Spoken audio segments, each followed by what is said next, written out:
Mga kabayan, lagyan ko ito ng itlog. Bubulok na eh. Ilalagyan ko na lang ng itlog, tulutuin ko na lang. Kasi init-init na lang pag hindi maubos. Kontra mapunta lang naman sa basura. Mga kababayan, hiniwa-hiwa ko na. Tapos sabi ko, ibibidyo ko nga pala. Ay siya, ito yung ampalaya dito sa Amerika.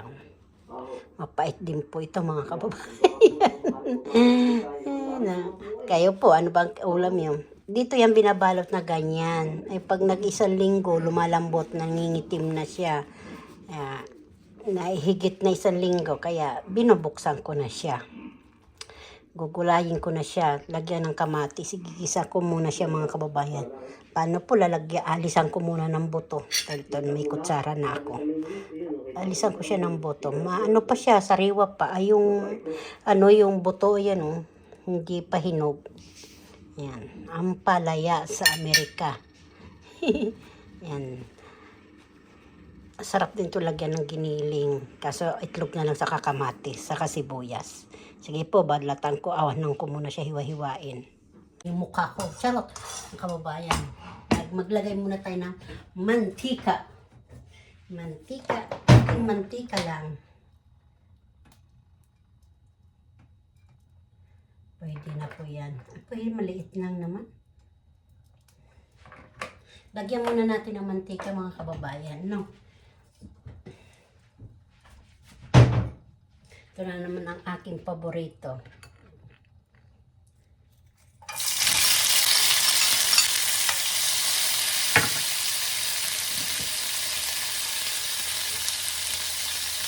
Itong bawang ko. Durog na po ito.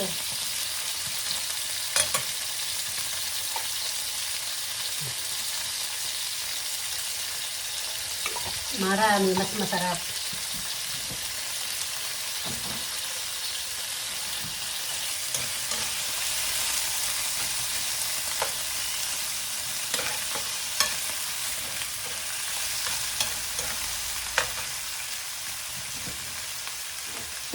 Kaya mga kababayan, anong hapunan nyo dyan?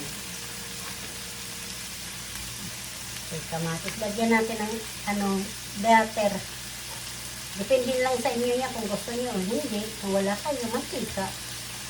Pampalasa po yan mga kababayan. Kunti lang yan.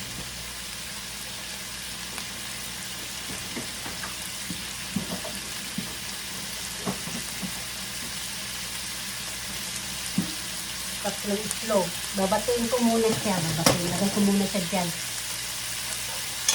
Kasi masunog yung aking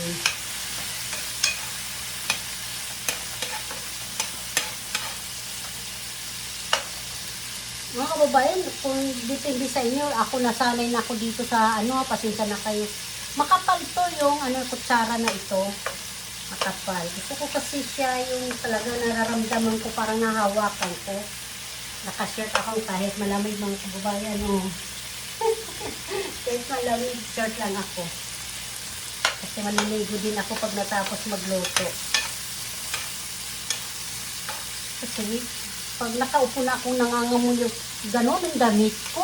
Ay naku, kaya ginagawa ko, di ako muna ako naliligo pag ako'y nagluluto.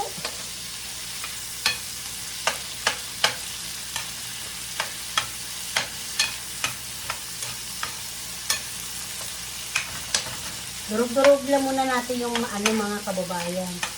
Yung ating kamatis. Saka malutong ko yung bawang saka. Kasi pag naluto yung bawang saka sibuyas, ang bango-bango. Diba ang bango-bango? Di ako nakikita eh. Ang bango-bango eh.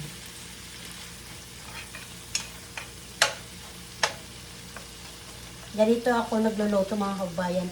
Di ko na ito i-off para humaba ang aking video sa pagluluto. Kasi diyan naman ako, dinidirekta ko kasi ako pag nagluluto, dinidirekta ko na ngayon, bibidyo ko na.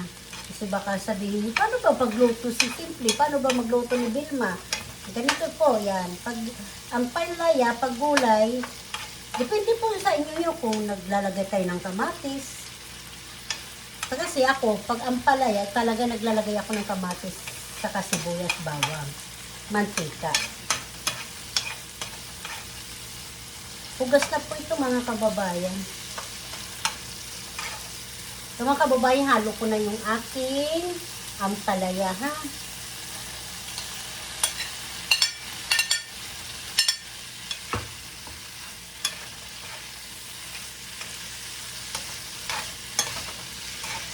Ang bango-bango po. Hindi po na masyado durogin yung ibang kamatis kasi gusto ko yung mayroon ako nangunguya.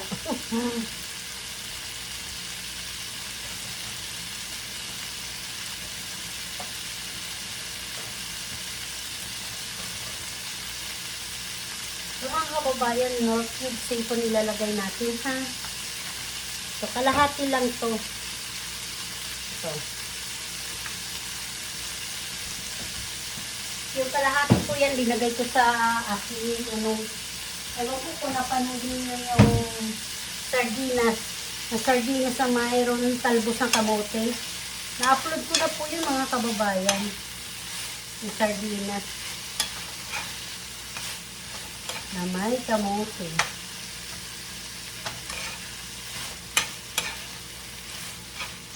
Lagyan natin mga kababayan ng at teka, maglalagay pala tayo ng pahinaan ko muna yung apoy ha.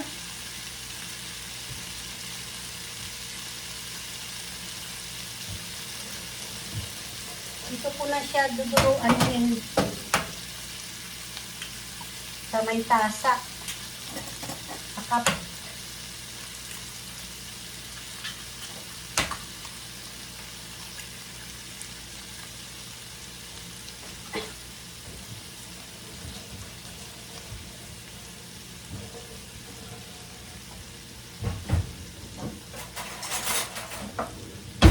So mga kababayan, halo-haloin ko na yung itlog dito sa may maano ko nito, ano ba yung pangalan nito? Tasa? Hindi ko alam kung ano itong English.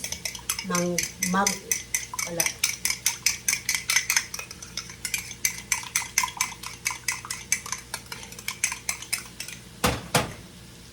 Lagyan natin ng tubig. Ito pinakuluan ko na ito mga kababayan. Ayan. Kasi pag nalagyan na natin ng itlog yan mga kababayan, ano yan. Rogin ko muna yung hindi pa natunaw yung Knorr cubes. So. Tignan mo mga kababayan, dudurogin nyo pag hindi nyo na, pag nakita nyo hindi pa durog, dudurogin nyo. Kawawa yung makakain nyo, nakala niya sahog. Charot!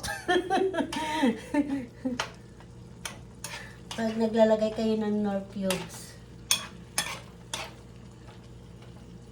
Depende yan sa inyo kung gusto nyo mapait. Ako gusto ko mapait kaya hinahalo-halo ko.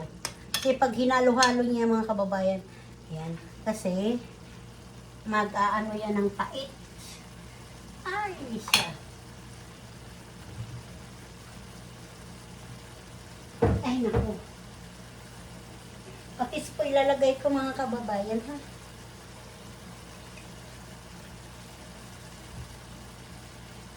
Kasi may ano naman siya eh. May Knorr cubes.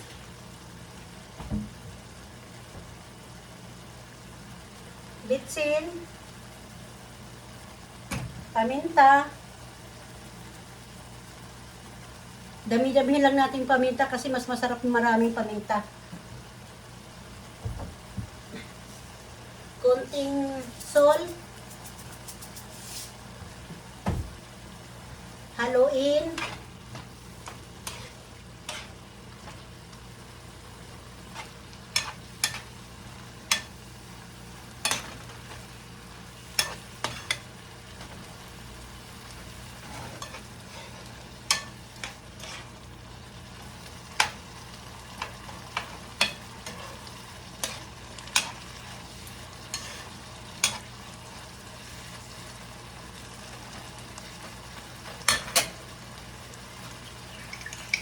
Durog-durogin uli.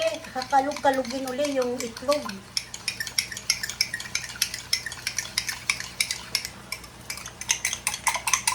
Bati-batiin habang para kumalog ng sarot. Ganito, si simple nagluluto ng ampalaya. ihalo natin, ikot-ikot sa kawali. Ayan. Saka mo na siya haluin para pag hinalo mo yan, di yan mabubuo. Ayan. Mamaya mo siya haluin mga kababaya para mabuo-buo. Ang itlog.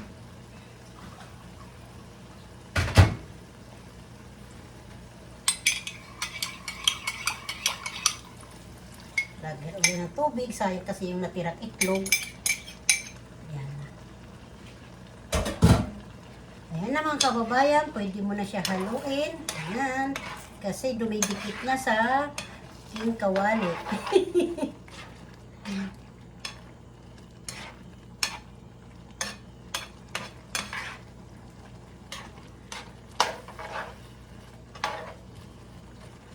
Tikman na natin. Okay na. Bye-bye!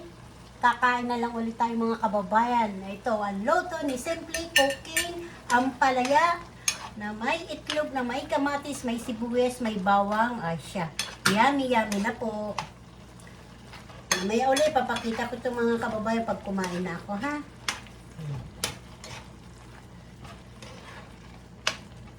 Mapait-pait. Masarap po ito. Paborito to ng mister ko.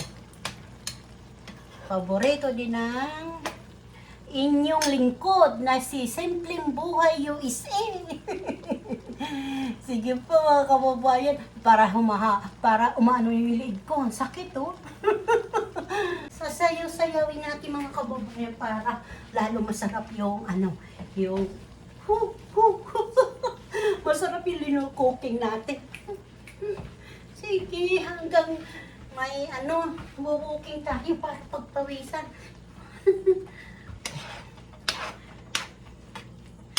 Masarap ang aking ulam. Masarap ang aking ulam ngayon. Ang palaya na may itlog.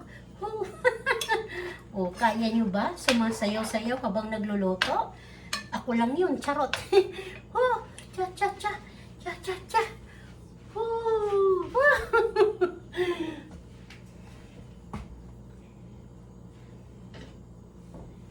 Dito ko na siya ilalagay ang aking ampalaya. Ang aking ampalaya.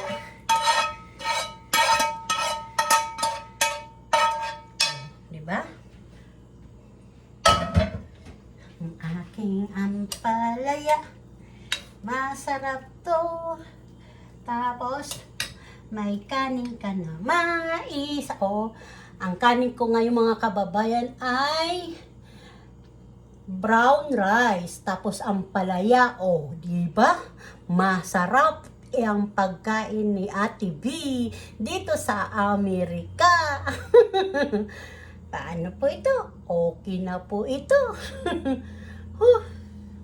Init.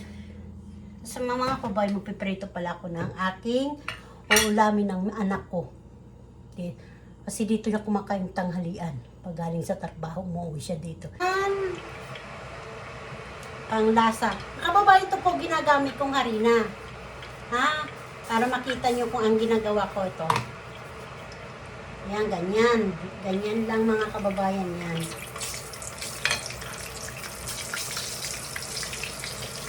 Ito lang ha, ganyan. Depende sa inyo kung ito, ganito o harina. Dalawa lang kutsara po yan mga kababayan. Kanya-kanya tayo pag luluto. Pinapakita ko lang yung ginagawa ko kung paano ako nagpiprito. Mga kababayan, haluin mo muna. Yan, pinapainit ko yan, mantika na yan. Tapos nilalagay kong ganun na harina. Mga kababayan ko wala ito harina. Lalagay ko siya. Gaganunin mo yan pag nagluto kayo. Ayan. Didikit ko yan mga kababayan. Yan. Yan. Yan. Wala po yan harina mga kababayan. Depende yun sa inyo kung ihalo nyo.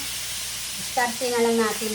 Ako pinapakita ko lang yan. At mamaya papakita ko sa inyo kung paano dumikit ba o hindi.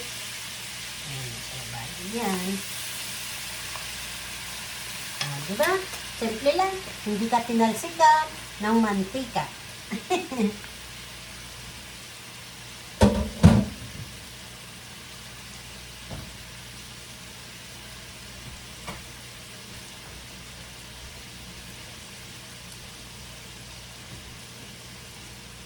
Ay, naku mga kaubayan.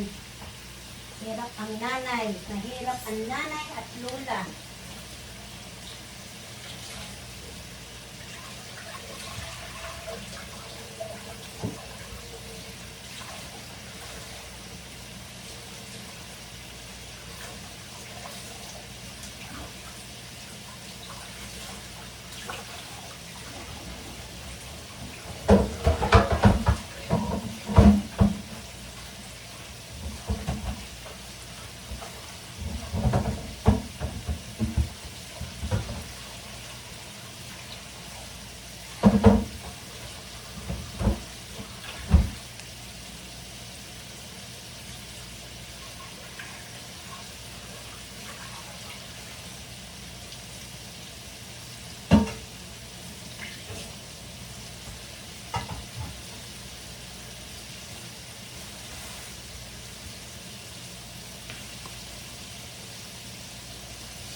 Aw, isda, manok. Nagkamali na naman ako. Ito po yung pretong manok, mga kababayan. Ganito po yung hitsura niyan. Di ba? Simple lang. Akala mo may harina. Walang harina yan. Aw, may harina doon sa mantika na linagay ko. Di ba? Nakita nyo? Makita-kita nyo yan sa aking popos ko, mga kababayan. Ang manok ng hitsura. Di ba? Akala mo chicken McDo, chicken Jollibee. Basta lahat ng chicken. Ito naman yung aming gulay, ang aking gulay, ampalaya. O, di ba? Isang ampalaya, pang masustansya. Aba, kumain tayo ng ampalaya, mga bata. Kailangan kumakain ng ampalaya, kahit mapait-pait po talaga yan. Pero masustansya po yan, mga kababayan. Mga kids, kain ng gulay. Dahil ang gulay, pampalinaw, pampasigla ng mga katawan. Huwag puro chicken. Alam naman ang chicken. Minsan-minsan chicken. Minsan-minsan naman gulay. Huwag puro. Tapos isda. Mga kababayan. Ano? Ay siya. Sige na po. Kakain na po tayo. Ito na po yung aking recipe. Ampalaya na ginisa na may itlog, na may kamatis, na may sibuyas, may bawang. At saka pritong chicken manok. Ay siya. Kala mo may itlog ano? Yummy, yummy. Ampalaya, andito na kasi ang apo ko. Nanonood na ng cartoons. Chicken. Ampalaya again. Dito na tayo pumuko sa gulay. Huwag puro manok. Yang gulay. O, sige na po. Kakain na po si Ate Bey sa Simpleng Buhay USA.